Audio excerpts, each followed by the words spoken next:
उससे पहले बीजेपी ने कई जिलों के जिला अध्यक्षों को बदला है, यानी कहीं न कहीं जिला अध्यक्षों में परिवर्तन किया है। आखिर कारण क्या रहा है? क्या रणनीति अब बीजेपी की है क्योंकि लोकसभा चुनाव है, तो ऐसे में परिवर्तन कहीं न कहीं अहम हो जाता है। ज़्यादा बातचीत करने के लिए मेरे साथ मौजूद हैं, मुज़फ्फरनगर से जिला अध्यक्ष हैं बीजेपी के सुधीर सैनी जी। सैनी साहब बहुत-बहुत स्वागत न्यूज़ निवारण टीवी में। मैं आपके चैनल का स्वागत करता हूँ, अभिनंदन करता हूँ आपका।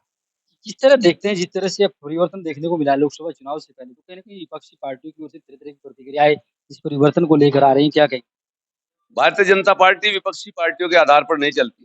भारतीय जनता पार्टी का अपना संविधान है, उसके अनुसार लगातार भारतीय जनता पार्टी चलती है और पार्टी के अंदर जो लोकतंत्र है, उसके अंतर्गत ही क्योंकि लोकसभा का चुनाव हमारे सर पर है और व्यवस्थाओं में जो परिवर्तन करने की आवश्यकता शीर्ष नेतृत्व ने एहसास की, उनको करने का काम किया है।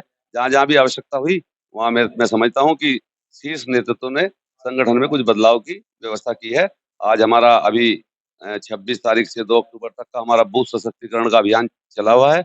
उसमें भी हम बूथ तक, चाहे हमारे मंडल अध्यक्ष हों, चाहे हमारा शक्ति केंद्र हो या बूथ तक हो, उन पर लगातार कार्यकर्ताओं के साथ मीटिंग करके, उनसे संपर्क करके, उनको सक्रिय करने का काम कर रहे हैं और जहाँ कहीं उसमें भी थोड़ा बहुत आवश्यकता होगी, कोई कार्यकर्ता निष्क्रिय हो या कोई कार्यकर्ता असहमति व्यक्त करे, असमर्थता व्यक्त करे, तो उसको भी कहीं न कहीं हम बदलने का हम पार्टी का लोकसभा चुनाव से पहले सुधीर सैनी को जिला अध्यक्ष बनाया गया है, बड़ी ज़िम्मेदारी दी गई है। तो किस तरह निर्वहन करें? इसके लिए मैं पार्टी शीर्ष नेतृत्व का धन्यवाद करता हूँ और उनको मैं समझता हूँ कि उनका आभार व्यक्त करता हूँ, जो मुझ जैसे छोटे कार्यकर्ता पर दोबारा मुझ पर ये विश्वास जताया है और मैं समझता हूँ कि पार्टी ने जो निर्णय लिया है, वो एक कार्यकर्ता के नाते निर्णय लिया है। मैं लगातार भारतीय जनता पार्टी के लिए निष्ठा के साथ पिछले 32-33 वर्षों से लगातार काम कर रहा हूँ और संगठन के अंदर ही मेरा लगातार काम रहा है। तो मैं समझता हूँ कि पार्टी ने मेरी संगठन क्षमता को देखते हुए ये निर्णय लिया है। मैं पार्टी का धन्यवाद करता हूँ।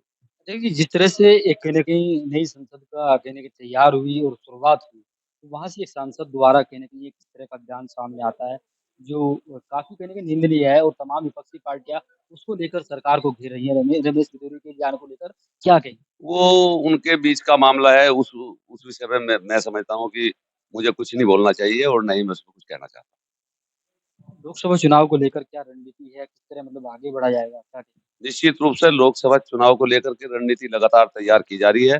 लगातार भारतीय जनता पार्टी के अभियान, चाहे वो मतदाता पुनरीक्षण का अभियान हो, वोटर चेतना अभियान के अंतर्गत, चाहे वो अपना माननीय प्रधानमंत्री जी के जन्मदिन के अवसर पर सेवा पखवाड़े के रूप में हम जिसको मना रहे हैं, आयुष्मान कार्ड बनवाने का हम काम कर रहे हैं और हम स्वास्थ्य परीक्षण लगा रहे हैं, हम रक्तदान शिविर का काम कर रहे हैं और लगातार इस प्रकार के अभियान और बूथ सशक्तिकरण का अभियान हमारा जारी है।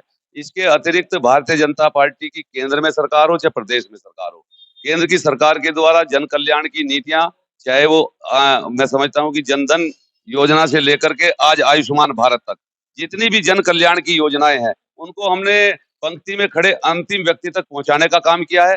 उन सब विषयों को लेकर के हम जनता के बीच जा रहे हैं, लगातार संपर्क कर रहे हैं और प्रत्येक भारतीय जनता पार्टी के कार्यकर्ता को चुनाव संबंधी काम दे करके और चुनाव संबंधी जितने भी काम है, सब पर कार्यकर्ताओं को स्थापित करके पूरी ताकत के साथ इस चुनाव को लड़ने का हम काम कर रहे हैं। लोगों से जन कल्याण की हमारी जो योजनाएं हैं और जो हमने नीतियां दी हैं, उनको लेकर के हम लगातार संपर्क में हैं और निश्चित रूप से 2024 के चुनाव को चाहे लोकसभा बिजनौर हो और चाहे लोकसभा मुजफ्फरनगर हो, प्रचंड बहुमत के साथ भारतीय जनता पार्टी जीतने जा रही है क्योंकि लगातार जन समर्थन भारतीय जनता पार्टी के साथ बढ़ता जा रहा है।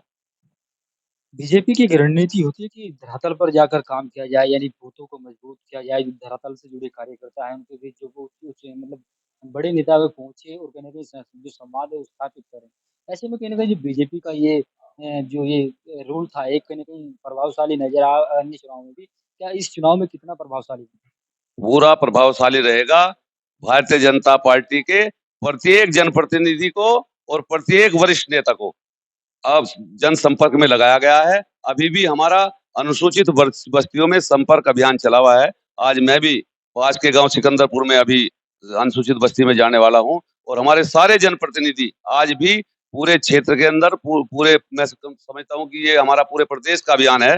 पूरे प्रदेश के अंदर प्रत्येक जनप्रतिनिधि, चाहे वो सांसद हो, चाहे विधायक हो, पूर्व सांसद हो, पूर्व विधायक हो, जिला अध्यक्ष हो, जिला पंचायत के सदस्य हो, कोऑपरेटिव बैंक के चेयरमैन हो, सभी आज आज भी लगातार संपर्क में है और अपनी भारतीय जनता पार्टी की जन कल्याण की नीति माननीय मोदी जी के द्वारा जो दी गई है, उनको लेकर के हम लगातार संपर्क में हैं और बूथ तक की हमारे जो कार्यकर्ता हैं, चाहे हमारा बूथ अध्यक्ष हो, चाहे बूथ की कमेटी हो, उसके लिए भी हमने प्रवासी के नाते वरिष्ठ कार्यकर्ताओं को लगा रखा है, जो आज भी बैठक कर रहे हैं, कल भी बैठक कर रहे थे और 26 तारीख से लगाकर 2 तारीख तक लगातार हम इसमें संपर्क में रहने वाले हैं।